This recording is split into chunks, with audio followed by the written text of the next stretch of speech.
Di dalam nama Tuhan Yesus kami berdoa dan mengucap syukur. Kita sama-sama katakan amin, amin, haleluya. Silakan duduk. Shalom. Ada sebuah prinsip yang kita mau belajar hari ini. Sangat sederhana, diambil dari Mazmur pasal yang ke-23. Mazmur ini adalah Mazmur yang sangat indah. Yang seringkali mungkin waktu kita masih sekolah minggu kita belajar dan kita mungkin bahkan hafal Mazmur 23 ayat 1-6. Ada sebuah prinsip yang indah, sebuah metafor yang dikatakan sama Daud dan banyak sekali hal-hal yang dia tulis yang merupakan puisi-puisi dia juga, nyanyian-nyanyian dia itu terjadi dan dilakukan sama Yesus. Bahkan Yesus mengutip banyak ayat yang merupakan ayat-ayat yang gambaran daripada kehidupan Yesus pada akhirnya. Dan memang dikatakan akulah anak Daud, keturunan daripada Daud. Ya, Mazmur 23 ayat yang pertama mengatakan begini. Mazmur Daud, Tuhan adalah gembalaku, takkan kekurangan aku. Ini dalam artinya. Ini mungkin orang-orang yang waktu saat itu baca nggak ngerti. Mereka pikir ya Tuhan gembalaku nggak ngerti. Nah, dipertajam sama Yesus. Semuanya dipertajam sama dia. Dia memberikan pengertian yang sangat dalam kepada ayat ini, yaitu kita nggak akan kekurangan di dalam dia itu maksudnya apa. Ya. Nah, salah satu yang Yesus ajarkan adalah kamu adalah ranting, melekat kepada pokok anggur, saya pokok anggurnya. Berarti nutrisi yang semua saya ada di dalam pokok anggur akan tersalurkan dalam hidupmu. Itu sebabnya apapun kekurangan kita selalu nyatakan begini, Tuhan aku melekat loh kepada pokok anggur. Kalau hari ini aku membutuhkan kesembuhan mengalir kepada rantingnya. Kalau hari ini aku membutuhkan damai sejahtera, sukacita, aku terima loh Tuhan. Karena aku melekat kepada Tuhan. Yesus mulai mengajarkan sebuah prinsip yang sangat dahsyat. Arti daripada tidak akan kekurangan itu berarti engkau mempunyai akses kepada Bapamu. Saya gak pernah lupa waktu tinggal di rumah orang tua saya, semua yang ada di dalam kulkas berarti milik saya. Saya bisa buka kulkas kapan aja. Saya bisa main nyomot aja, minuman lah, roti lah, dan lain sebagainya. Paling-paling besok papa cuma nanya gini, itu kemarin rotinya papa siapa yang makan? Aku. Sorry ya pak, no problem. Punya dia, punya saya. Saya bisa minum apa aja dan tiba-tiba habis. Mama teman tanya, siapa yang ngabisin? Aku. Papa negur mama, lain kali beli lebih banyak dong, anak-anak lagi suka tuh. Saya bisa buka kulkas, dan saya bisa melihat apapun yang ada di dalam situ, punya saya. Saya gak pernah beli. Saya gak pernah nanya sama mereka besok mau makan apa. Ada aja makanan di atas meja, walaupun sederhana. Saya tahu bahwa besok hidup saya dipelihara karena saya tinggal sama mereka. Saya gak pernah tanya mereka cari uang dari mana waktu saya masih kecil. Saya gak paham juga, gak ngerti juga. Tapi yang saya tahu bahwa besok saya akan berangkat ke sekolah. Besok saya pasti akan ada makanan dan selalu cukup. Itu hidup di dalam dunia. Yang Yesus ajarkan di dalam sebuah prinsip. Dan dia ajarkan kepada orang Farisi yang gak mudeng pada saat itu. Dia berikan sebuah perumpamaan yang sangat luar biasa dahsyatnya. Tertulis dalam Lukas pasal yang ke-15, ayat yang ke-12 mengatakan begini. Lukas 15 ayat 12. Waktu si bungsu mau pergi, anak terhilang tuh dua-duanya terhilang ya. Si bungsu hilang, si sulung juga hilang. Nanti satu hari kita belajar, kita eksposisi lebih dalam tentang hal itu. Kata yang bungsu kepada ayahnya, perhatikan ini. Bapak, berikanlah kepadaku bagian harta milik kita. Itu akses. Si bungsu udah tahu yang punyanya bapaknya punya dia. Nah ini yang mengerikan. Dia katakan begini, berikanlah kepadaku bagian harta milik kita, yang punya bapak punya saya gak mau lagi. Berikanlah yang menjadi hakku. Apa yang terjadi? Si bungsu sedang melepaskan hak akses kepada hak kepemilikan. Yang tadinya akses, dia ubah, saya gak mau lagi punya akses, saya sekarang mau memiliki. Saya mau minta buat tangan saya. Saya gak mau lagi jadi pengelola, saya mau jadi pemilik. Yang terjadi adalah, kita sudah tahu kisah ini ketika si bungsu pergi, yang terjadi adalah dia menjadi sangat miskin, semua yang ada di tangannya terlepas semuanya, bahkan ampas yang menjadi makanan babi kelihatan menarik untuk dimakan. Orang yang selalu merasa memiliki dalam hidupnya, pakai kekuatan sendiri, merasa bahwa semuanya ini karena kuat dan gagah saya, gak pernah tahu bahwa saya ini pengelola hidup harusnya, dan lain sebagainya.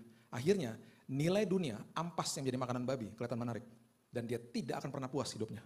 Dia kejar hal-hal yang terlihat di dalam dunia ini. Karena mata rohaninya gak dibukain sama Tuhan. Dia gak paham bahwa ada sesuatu kuasa, ada sesuatu keindahan yang sudah diberikan di dalam sini. Dan dia gak paham bahwa dia punya akses kepada Bapaknya. Dan ini yang sangat bahaya, dan akhirnya manusia mencari dan mencari dan mencari dan gak pernah puas. Perhatikan kalimat ini, Matius 6 ayat 31. Sebab itu, Matius 6 ayat 31, janganlah kamu khawatir. Dan berkata, jangan sekedar khawatir, tapi gak boleh juga berkata, apakah yang akan kami makan, minum, dan pakai. Karena semua kebutuhanmu sudah ditanggung sama kerajaan sorga. Di Korintus dikatakan begini, you are the ambassador of Christ. Kamu adalah utusan kerajaan sorga. Duta besar Amerika ketika dikirim ke Indonesia sama negara Amerika yang bayar gajinya siapa? Negara Amerika. Saudara saya waktu itu mau dikirim jadi duta besar di salah satu negara di Eropa Timur, dan suatu saya ngobrol sama dia, saya bilang, exit interview-nya gimana? Saya ditanya, mau bawa keluarga berapa orang? Istri, anak-anak ada berapa? Karena semua ditanggung sama negara. Utusan kerajaan sorga, yaitu saudara dan saya. Semua kebutuhan kita ditanggung sama kerajaan sorga. Itu sebabnya, itu namanya akses. Itu namanya kita nggak kekurangan sesuatu apapun. Itu yang Daud maksudkan ketika dia tulis itu. Dan itu sebabnya hari ini harusnya kita bilang sama diri kita sendiri, apapun boleh terjadi. Aku gak mau khawatir, aku gak mau berkata, apakah yang menjadi kegelisahan hatiku. Karena semua ditanggung sama negara atau kerajaan yang mengirim aku. Termasuk apa? Kesehatan. Termasuk itu kok. Itu semua kebutuhan kita kok. Tuhan, aku butuh kesehatan, aku butuh kesembuhan karena aku mau berkarya untuk Tuhan selama aku hidup. Tuhan, aku butuh damai sejahtera, aku butuh sukacita, aku butuh hikmat, aku butuh pengharapan Tuhan. Karena itu kekayaan yang sebenarnya yang ada di dalam sini. Aku gak akan kekurangan sesuatu apapun. Kemudian dia masuk di dalam sebuah prinsip yang luar biasa ini, dan maaf, ini bukan kata-kata saya. Kalau sampai Alkitab bilang aku adalah gembalamu, berarti kita adalah domba. Dan katanya survei, domba itu adalah salah satu binatang terbodoh di dunia. Katanya survei ya. Dan kalau Bapak Ibu lihat di YouTube, seekor domba diselamatkan dari sebuah lubang. Dia begitu happy, begitu senang, dia loncat. Dia masuk lagi ke lubang yang sama. Itu domba. Dan ada 1.500 domba tahun 2005 digembalakan di daerah Turki. Dan di dalam waktu makan siang, gembalanya cuma makan siang sebentar dan mereka juga duduknya di situ. Tiba-tiba ada satu yang tidak terlihat, nyelonong sendirian dan terjun ke jurang. Ironisnya 400 daripada domba yang lain, teman-temannya ikutan juga terjun, semuanya mati. Itu domba. Makanya domba butuh gembala. Domba membutuhkan gembala yang agung. Kita butuh dia setiap hari. Dan makin melekat dengan dia, kita makin paham hari ini, saya tidak akan kekurangan sesuatu apapun di dalam dia. Ayat yang kedua, Daud ini mulai set up semua narasi ini. Karena dia mau bawa kita ke dalam ayat yang keempat nantinya. Di ayat yang kedua dia katakan begini, ia membaringkan aku, Mazmur 23 ayat yang kedua, di padang yang berumput hijau. Kemudian dikatakan, ia membimbing aku ke air yang tenang. Ini adalah sebuah perihal yang sangat-sangat penting dalam hidup kita, yang seringkali tidak kita pahami. Kata membaring adalah kata paksa sebenarnya. Karena domba itu susah diatur, gelisah melulu. Dibaringkan di padang yang berumput hijau itu berbicara tentang sebuah proses sabat yang dimentahkan sama Yesus. Semua prosesi, ritual, tata ibadah yang ada di hadapan dia pada saat itu dimentahin sama dia. Karena dia ganti semuanya yang serba fisik dimasukkan ke dalam sini. Salah satunya proses sabat. Yang terjadi ritual-ritual di depannya. Bahkan sama dia sengaja buat mujizat di hari sabat. Yang dia maksudkan adalah, ketika engkau ada di dalam sabatmu, itu adalah pikiran dan hatimu masuk ke dalam perhentianku. Masuk ke dalam rest, masuk ke dalam damai sejahteraku. Itu maksudnya dia.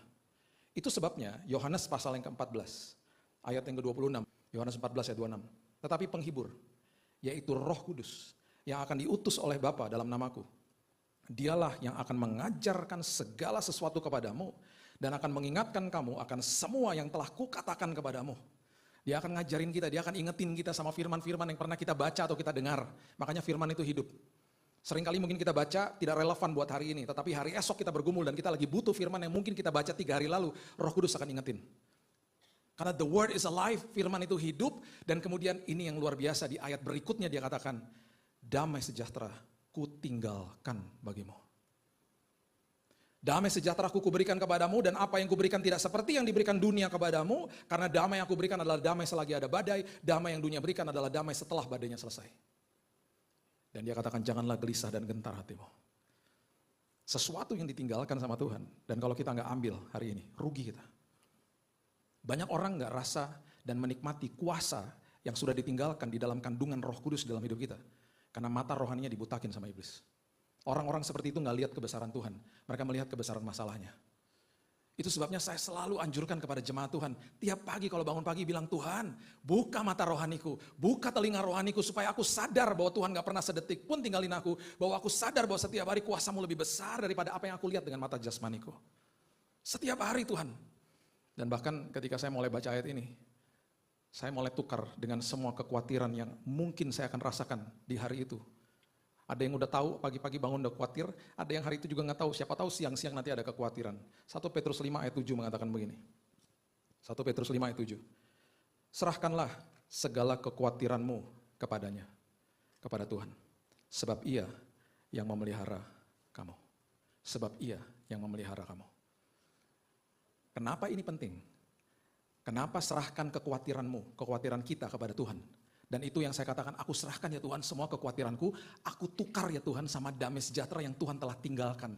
Karena ayat 8 adalah ayat yang menentukan hidup kita ini stres atau tidak. Karena ayat 8 mengatakan begini, 1 Petrus 5 ayat 8.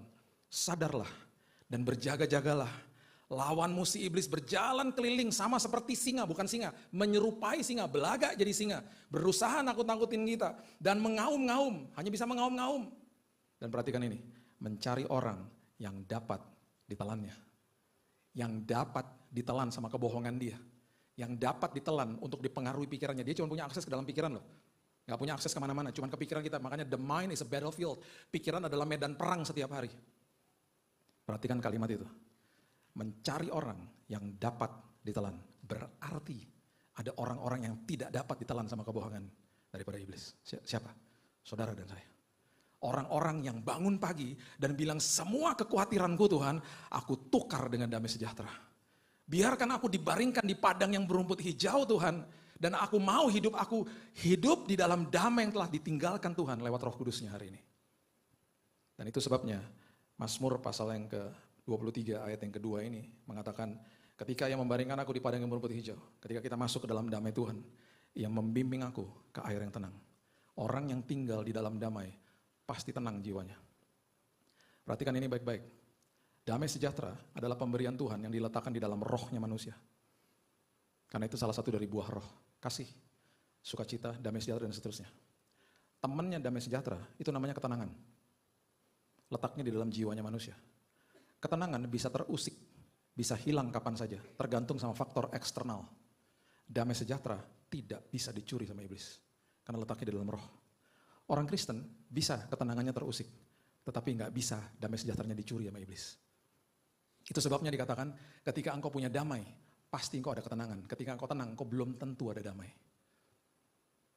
Jadi artinya, dibaringkan di padang berumput hijau, tinggal di dalam damai Tuhan, tenang jiwamu. Tenang jiwamu.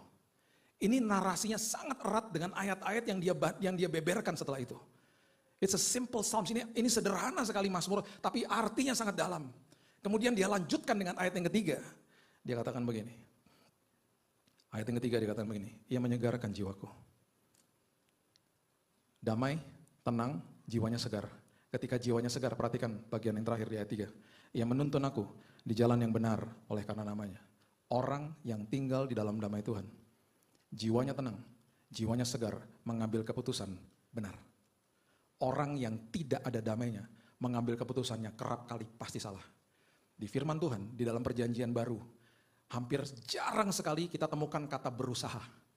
Karena semuanya mempergunakan iman bukan upaya. Efesus 2 ayat 8-9 dikatakan, menerima Yesus itu adalah sebuah pemberian dan dilakukan lewat iman bukan pakai usaha manusia. Tetapi tiba-tiba ada kata upaya atau berusaha keluar. Itu tercatat di Ibrani pasal yang ke-11. Ibrani pasal yang ke-4 ayat 10-11 mengatakan begini. Ibrani 4 ayat 10.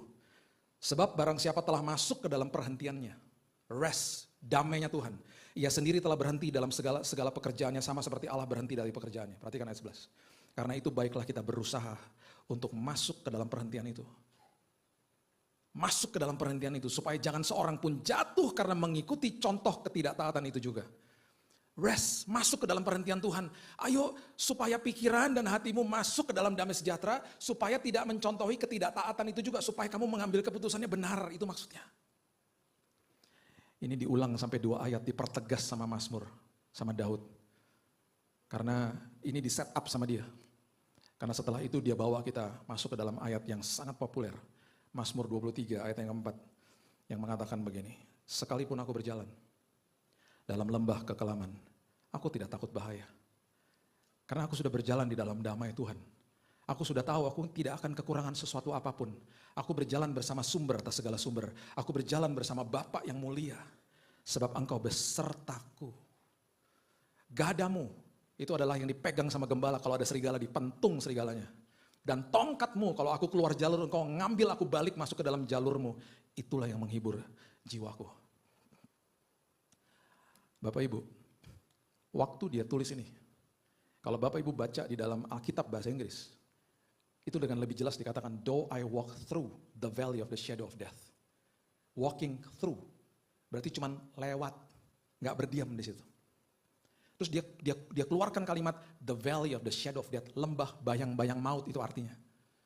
Dia katakan lembah bayang-bayang maut karena dia tahu bahwa bayangan seringkali menjadi tampaknya lebih besar daripada aslinya, dan itu yang iblis selalu tampilkan di depan kita, masalah diperbesar sama dia.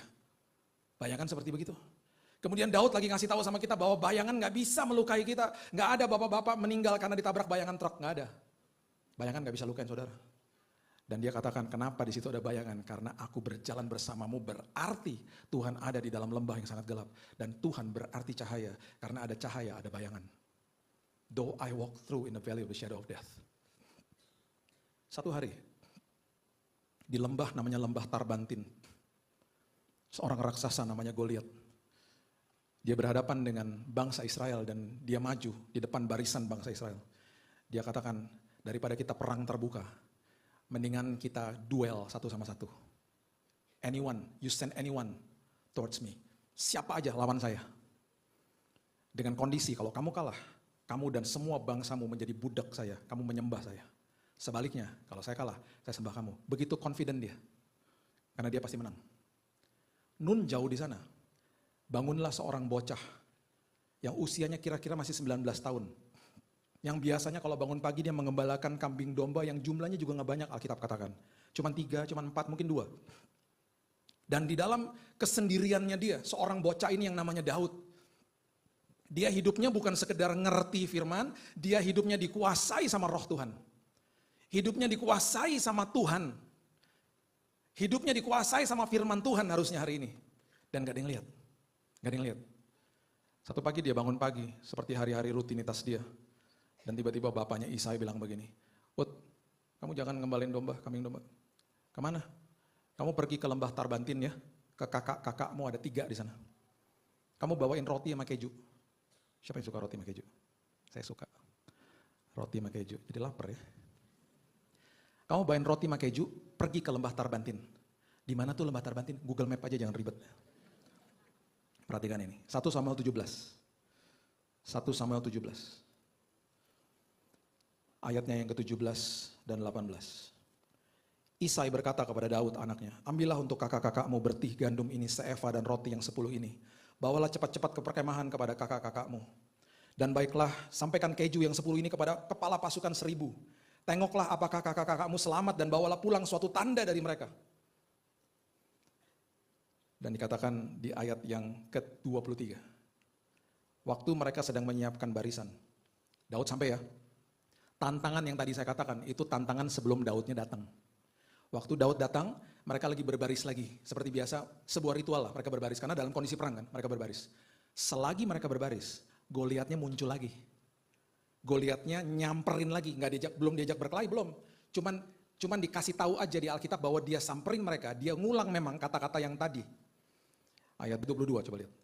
Lalu Daud menurunkan barang-barangnya, meninggalkannya di tangan penjaga barang-barang tentara. Berlari-larilah Daud ke tempat barisan, sesampai ia di sana, bertanyalah ia kepada kakak-kakaknya, apakah mereka selamat? Perhatikan ayat 23. Sedang ia berbicara dengan mereka, tampillah maju pendekar itu, namanya Goliat. Orang Filistin dari Gad, dari barisan orang Filistin. Ia mengucapkan kata-kata yang tadi juga, dan Daud mendengarnya. Di awal ditantang ya, siapa yang berani lawan saya? Daud belum ada. Waktu Daud tiba, tantangan itu kembali muncul dan dia dengar sendiri. Ini ayat yang membuat saya merinding. Kalau baca 1 Samuel 17, ayat yang ke-26. Ini katanya Daud. Dan ini yang dia katakan begini. Lalu berkatalah Daud kepada orang-orang yang berdiri di dekatnya. Karena mereka semua ketakutan. Semua ngelihat Goliat aja takut. Alkitab katakan mereka cemas, sampai Raja Saul pun cemas. Daud, yang lagi bawa roti sama keju, ngomong begini. Lalu berkatalah Daud kepada orang-orang yang berdiri di dekatnya. Apakah yang akan dilakukan kepada orang yang mengalahkan orang Filistin itu dan yang menghindarkan cemooh dari Israel? Banyak orang datang kepada dia, Raja Saul udah berjanji kalau ada yang ngalahin dia akan dibebaskan pajak, akan dikasih anaknya, bisa nikah sama anaknya dan lain sebagainya. Tapi gak ada yang berani. Kemudian Daud katakan begini, siapakah orang Filistin yang tak bersunat ini sampai ia berani mencemooh barisan daripada Allah yang hidup? Mereka lagi berbaris soalnya. Bapak Ibu tahu gak artinya apa? Orang yang bersunat saat itu adalah orang yang memiliki hadirat Tuhan. Bangsa Filistin adalah bangsa yang tidak bersunat. Ingat ya, semua perjanjian lama serba fisik. Dan sunat itu adalah kewajiban dari bangsa Israel karena mereka itu adalah tanda mereka memiliki Tuhan dalam hidup mereka. Kebenaran ini mereka udah tahu. Bangsa Israel udah tahu. Tapi ketika seorang bocah yang ngomong, seorang bocah yang ngalamin Tuhan, seorang bocah yang jiwanya penuh dengan ketenangan, yang tahu bahwa dia tidak berkekurangan sesuatu apapun, ketika dia bicara bobotnya penuh urapan, itu sama aja dengan seorang teman mungkin yang hidupnya dalam ketakutan tapi dia tahu firman. Membutuhkan seseorang atau membutuhkan kita, misalnya datang kita bilang gini, bro, lu jangan takut bro, firman Tuhan udah ngomong begini, terus dia bilang apa? Iya sih, gue juga tahu firman Tuhan ngomong gitu, tapi kenapa ketika lo ngomong beda ya? Karena ketika kita bicara, kita hidupnya dikuasai firman. Ketika kita bicara ada urapan. Seorang bocah 19 tahun yang lagi bawa roti sama keju, cuman ngomong begitu aja. Karena ngomongnya pasti penuh dengan urapan, disampaikan kepada Raja Saul. Pembicaraan itu disampaikan kepada Raja Saul, dan mungkin aja dibilang begini, Raja, itu ada bocah nganterin roti sama keju, dia ngomong gini-gini, bener kan Raja ya? Ya emang bener sih, kita kan memang bangsa yang diurapi Tuhan, bangsa yang sudah disunat. Raja, dengar sendiri deh. Cara ngomongnya beda loh Raja, mau gak disamperin? Dia beraudiensi sama Raja, gara-gara ngomong ini. Terus dia bilang sama Raja, Raja juga tanya sama dia, kamu tuh siapa? Saya bukan siapa-siapa, saya anaknya Isai. Kamu tahu gak siapa yang kamu hadapin tuh orang yang kita semua pada ketakutan? Dia udah dari rahim ibunya udah pendekar kali, lahir-lahir udah tentara, kamu tuh tahu apa gitu. Tahu gak dia bilang apa? Nanti Bapak Ibu baca sendiri ya. Dia bilang gini, Raja, saya udah biasa di padang, merobek rahang singa sama beruang. Gak ada yang lihat. Kenapa saya berani merobek rahang mereka? Mereka adalah makhluk-makhluk yang tidak bersunat. Saya bersunat. Dengan kata lain, saya punya kuasa. Karena ada Tuhan di dalam sini. Saya bersunat. Hari ini saya punya Roh Kudus. Saya punya kuasa di dalam sini. Roh Kudus sudah dikembalikan ke dalam hidup saya. Itu sebabnya Raja Goliat juga sama, podoai, sama aja, cuman bentuknya aja beda, dia raksasa. Singkat cerita, nasib sebuah bangsa diserahkan kepada bocah 19 tahun yang lagi bawa roti sama keju. Ya udah deh, kamu aja deh yang hadapin. Bapak Ibu harus tahu ya, waktu Daud lagi ngomong tadi, dia tuh ngomongnya maksud gini, lu tahu nggak, lu kirim siapa aja ngadapin dia, lu menang. Lu kenapa takut amat sih, lu kan bersunat, maksud dia tuh begitu. Lu kirim pasukan paling cungkring lawan Goliat juga lu menang. Dia dikasih baju perang, dia gak mau. Keberatan, dia gak mau. Dan akhirnya dia cuma bawa batu. Tas kecil buat batunya. Dia bawa tongkat, dia bawa umban. Dan Alkitab mengatakan dia yang mendekati Goliat. Karena dia tahu hal kecil kalau bermitra sama Tuhan jadi perkara besar. Dia tahu dia punya kuasa yang luar biasa. Bukan apa yang di tangannya, tapi apa yang ada di dalam sini. Kita sudah tahu kisahnya, mati Goliat. Mati Goliat. Itu kenapa cikal bakal dia menulis sebuah ayat yang luar biasa, karena hidupnya dikuasai firman. Dan kemudian di ayat yang berikutnya, Mazmur 23 ayat yang kelima mengatakan, engkau menyediakan hidangan bagiku di hadapan lawanku. Engkau mengurapi kepalaku dengan minyak, pialaku penuh melimpah. Di hadapan lawanku, aku punya hikmat, pialaku penuh melimpah dengan urapan dan hikmat Tuhan. Engkau menyediakan hidangan di hadapan lawanku, itu maksudnya aku gak stres. Aku bisa makan, secara jasmani saya bisa makan, secara rohani saya bisa menghadap Tuhan dan berdoa, walaupun dengan tangisan. Saya punya foto di rumah sakit ketika saya sedang dirawat, waktu kena kanker 2019. Saya divonis mati 3 bulan, saya punya foto istri saya fotoin saya. Ada 3 selang nyangkut di sini. Satunya selang kemo, yang satu transfusi darah, yang satunya lagi adalah antibiotik masuk bersamaan. 3 selang nancep di sini. Saya duduk, dan saya makan 2 porsi ayam bakar. Difotoin sama istri saya. Dokter waktu lihat, ini sebuah kasus yang jarang terjadi karena orang di kemo pasti muntah-muntah. Case saya ya. Saya bilang gini sama istri saya, Tuhan lagi kasih hidangan di hadapan musuhku. Kalau saya bisa makan, nanti malam saya bisa tidur nyenyak. Saya kutip ayat ini. Saya bilang, Tuhan saya bisa makan. Saya akan tidur nyenyak tiap malam Tuhan. Walaupun ada musuh di depanku, dia menyediakan hidangan bagi kita. Dan kemudian Mazmur ditutup dengan ayat yang sangat indah, dikatakan di ayat yang ke-6. Firman Tuhan katakan begini. Kebajikan dan kemurahan belaka akan mengikuti aku seumur hidupku. Dan aku akan diam dalam rumah Tuhan sepanjang masa. Siapa yang suka minum kopi di sini? Ada? Ada? Siapa yang suka espresso? Makin berkurang. Double espresso? Makin berkurang. Triple espresso? Tinggal dikit. Saya rekornya triple espresso lah. Saya suka kopi. Beberapa tahun yang lalu saya lagi browsing, lihat mesin kopi. Saya bilang sama istri saya, ini bagus ya. Langsung nge-grind, langsung buat sendiri. Cuman mahal ya gitu. Yang tahu cuma saya, sama istri saya, sama Tuhan, that's it. Kita ngobrolnya berdua, lihat-lihat ketawa-ketawa. Keluarga istri saya tinggal di Bandung. Jadi satu hari kita naik mobil ke Bandung, ke rumah kokonya dia. Mertua saya juga ada di sana. Di mobil di istri saya buka lagi. Keren juga ya. Iya, cuman mahal. Kita liatin berdua aja gitu. Keren ya gitu. Udah, cuman ngomong gitu kita lupa udah. Sampai di rumah kakaknya. Pas masuk ke dalam, tiba-tiba mesin kopi yang kita ngomongin, kakaknya udah punya. Kita berdua gini-gini. Itu yang kita persis sama. Itu mesin kopi. Terus istri saya bilang gini, mau gak dibuatin? Istri saya tuh MacGyver, tau gak MacGyver? Cepet gitu, tanggapnya, main pencet-pencet aja, padahal tombolnya agak banyak gitu. Dia cuma cari-cari, jadilah double espresso. Enak banget gitu. Kakaknya ngeliatin saya minum. Pas mau pulang kakaknya bilang gini, Bill, lu suka kopinya? Suka. Itu mesin gue beli beberapa minggu lalu gak pernah gue pakai. Gue masih minum kopi tubruk. Kenapa lu gak pakai? Ribet, banyak tombolnya. Lu bawa pulang aja. Serius bawa pulang? Iya bawa pulang aja. Daripada gak dipakai. Saya pergi ke Bandung ngomongin mesin kopi yang itu. Pulang bawa mesin kopi yang itu. Yang tahu cuman saya, sama istri saya, sama Tuhan. Itu hal kecil loh. Cuman mesin kopi. 2 minggu setelah itu giliran istri saya. Tiba-tiba ditelepon sama temannya. Ci, gue nih baru beli tiket penginapan di villa di Ubud buat orang tua gue. Di bulan Mei.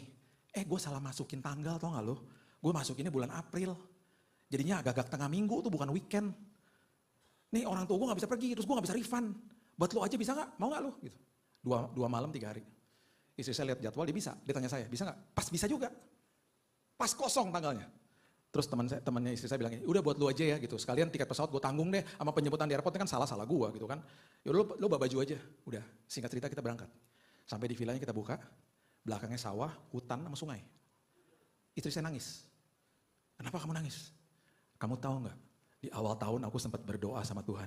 Tuhan, schedule kan lagi sibuk. Pengen deh berdoa sama suami aja di sebuah tempat yang belakangnya hutan. Kok bisa ya Tuhan kasih ada sungainya lagi? Terus bisa persis, aku minta di doa itu, aku minta sama Tuhan 2 malam. Kok bisa persis dikasih 2 malam ya? Saya pas dengar itu saya komplain. Dan kali jangan 2 malam. Kenapa kamu gak minta seminggu sama Tuhan? Itu lebih luar biasa lagi karena saya nggak tahu, yang tahu cuma dia sama Tuhan. Maksud saya gini loh, kalau mesin kopi ya Tuhan perhatiin, kalau penginapan di belakangnya ada sawah aja Tuhan perhatiin, apalagi kebutuhan kesehatan, pemulihan, dan semuanya yang kita butuhkan hari ini. Itu sebabnya Daud katakan kita tidak akan kekurangan. Ingat kita punya kuasa di dalam sini. Jangan takut masuk ke dalam perhentian Tuhan. Ketika ada proses kita cuma lewat. Dan ingat Tuhan selalu sediakan hidangan di hadapan musuh kita. Kebajikan dan kemurahan mengikuti kita. Berikan tepuk tangan kita untuk Tuhan kita.